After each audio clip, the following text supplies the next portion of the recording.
In this video I am going to talk about types of research, which is very important topic in TU Service Commission and UGC Paper 1. In this video, I tried to explain about different types of research. Research is about using established methods to investigate a problem or question in detail with the aim of generating new knowledge about it.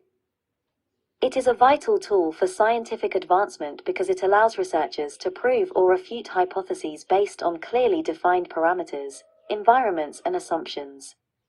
Due to this, it enables us to confidently contribute to knowledge as it allows research to be verified and replicated. Knowing the types of research and what each of them focuses on will allow you to better plan your project, utilizes the most appropriate methodologies and techniques, and better communicate your findings to other researchers and supervisors. There are different types of research, which is categories on different basis. There are various types of research that are classified according to their objective, depth of study, analyzed data, time required to study the phenomenon, and other factors. It's important to note that a research project will not be limited to one type of research, but will likely use several. Now we are talking research types according to its purpose. 1. Theoretical research. Theoretical research, also referred to as pure or basic research, focuses on generating knowledge, regardless of its practical application. Here, data collection is used to generate new general concepts for a better understanding of a particular field or to answer a theoretical research question. Results of this kind are usually oriented towards the formulation of theories and are usually based on documentary analysis, the development of mathematical formulas, and the reflection of high-level researchers. For example, a philosophical dissertation, since the aim is to generate new approaches from existing data without considering how its findings can be applied or implemented in practice. 2. Applied research. Here, the goal is to find strategies that can be used to address a specific research problem. Applied research draws on theory to generate practical scientific knowledge, and its use is very common in STEM fields such as engineering, computer science, and medicine. This type of research is subdivided into two types. A. Technological applied research looks towards improving efficiency in a particular productive sector through the improvement of processes or machinery related to said productive processes. B. Scientific applied research has predictive purposes.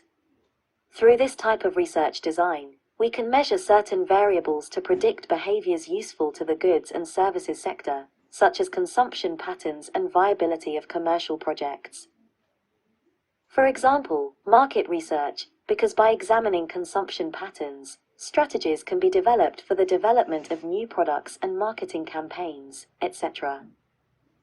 Note, applied research is usually based on knowledge or results obtained through theoretical research.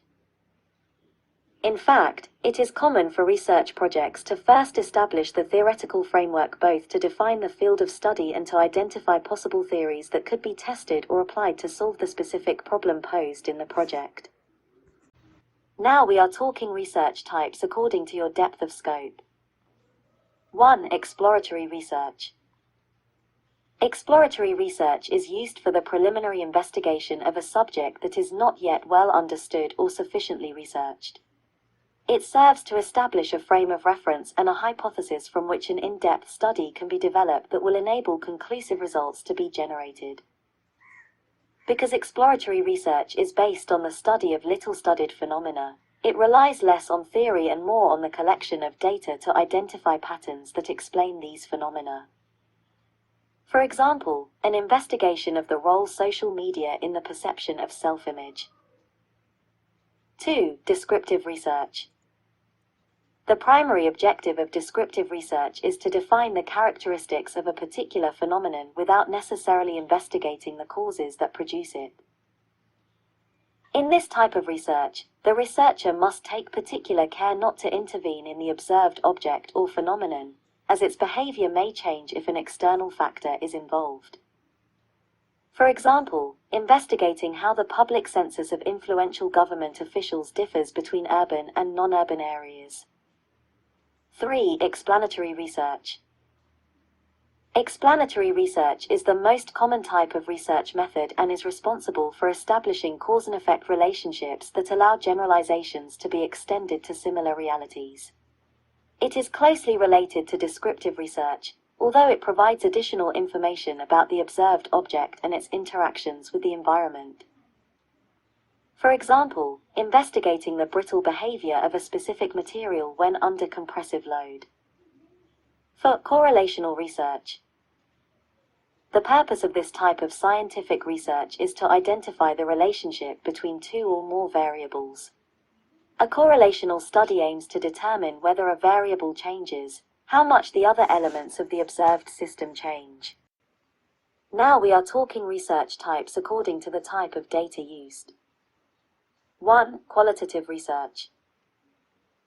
Qualitative methods are often used in the social sciences to collect, compare and interpret information, has a linguistic semiotic basis and is used in techniques such as discourse analysis, interviews, surveys, records and participant observations. In order to use statistical methods to validate their results, the observations collected must be evaluated numerically.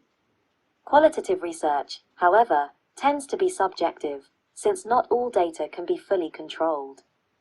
Therefore, this type of research design is better suited to extracting meaning from an event or phenomenon, the why, than its cause, the how. For example, examining the effects of sleep deprivation on mood.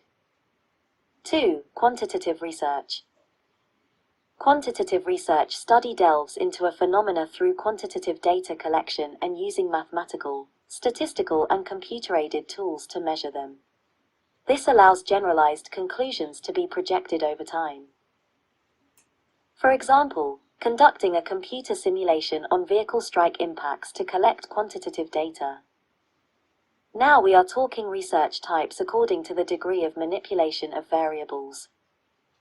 1. Experimental research. It is about designing or replicating a phenomenon whose variables are manipulated under strictly controlled conditions in order to identify or discover its effect on another independent variable or object. The phenomenon to be studied is measured through study and control groups, and according to the guidelines of the scientific method. For example, randomized controlled trial studies for measuring the effectiveness of new pharmaceutical drugs on human subjects. 2. Non-experimental research. Also known as an observational study, it focuses on the analysis of a phenomenon in its natural context. As such, the researcher does not intervene directly, but limits their involvement to measuring the variables required for the study. Due to its observational nature, it is often used in descriptive research. For example, a study on the effects of the use of certain chemical substances in a particular population group can be considered a non-experimental study. 3. Quasi-experimental research. It controls only some variables of the phenomenon under investigation and is therefore not entirely experimental. In this case, the study and the focus group cannot be randomly selected, but are chosen from existing groups or populations. This is to ensure the collected data is relevant and that the knowledge, perspectives and opinions of the population can be incorporated into the study. For example, assessing the effectiveness of an intervention measure in reducing the spread of antibiotic-resistant bacteria.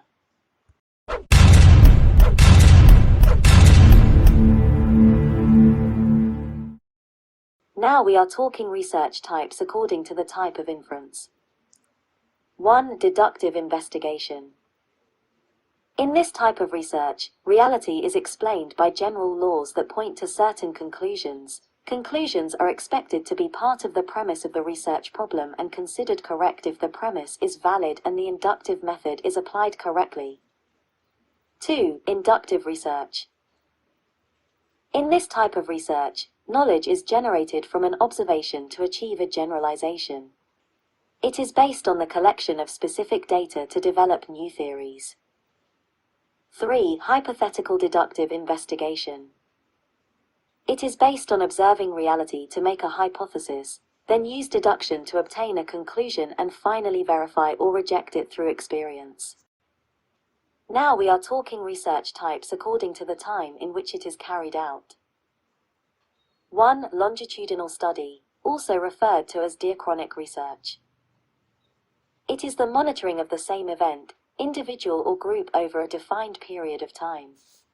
It aims to track changes in a number of variables and see how they evolve over time. It is often used in medical, psychological, and social areas.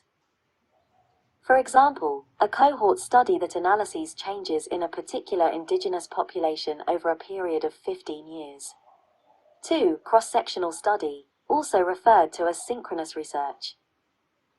Cross-sectional research design is used to observe phenomena, an individual or a group of research subjects at a given time. Now we are talking research types according to the sources of information. 1. Primary research. Primary research is research you conduct yourself, or hire someone to do for you. It involves going directly to a source, usually customers and prospective customers in your target market, to ask questions and gather information. Examples of primary research are interviews, telephone or face-to-face; surveys, online or mail; questionnaires, online or mail; focus groups; visits to competitors' locations. When you conduct primary research, you're typically gathering two basic kinds of information. 1. Exploratory. This research is general and open-ended, and typically involves lengthy interviews with an individual or small group. 2. Specific. This research is more precise, and is used to solve a problem identified in exploratory research. It involves more structured, formal interviews.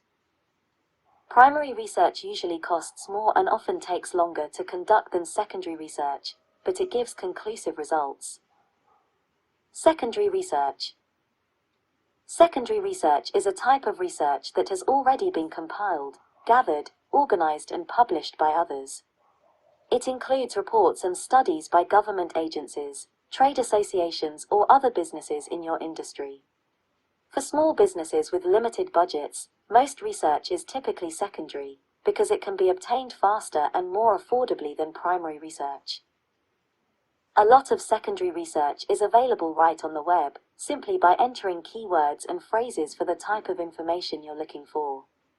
You can also obtain secondary research by reading articles in magazines, trade journals, and industry publications, by visiting a reference library, and by contacting industry associations or trade organizations.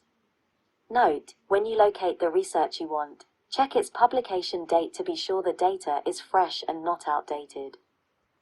Now we are talking research types according to how the data is obtained. 1. Documentary, cabinet. Documentary research, or secondary sources, is based on a systematic review of existing sources of information on a particular subject. This type of scientific research is commonly used when undertaking literature reviews or producing a case study. 2. Field. Field research study involves the direct collection of information at the location where the observed phenomenon occurs. 3. From laboratory. Laboratory research is carried out in a controlled environment in order to isolate a dependent variable and establish its relationship with other variables through scientific methods. 4. Mixed method, documentary, field and or laboratory. Mixed research methodologies combine results from both secondary, documentary, sources and primary sources through field or laboratory research.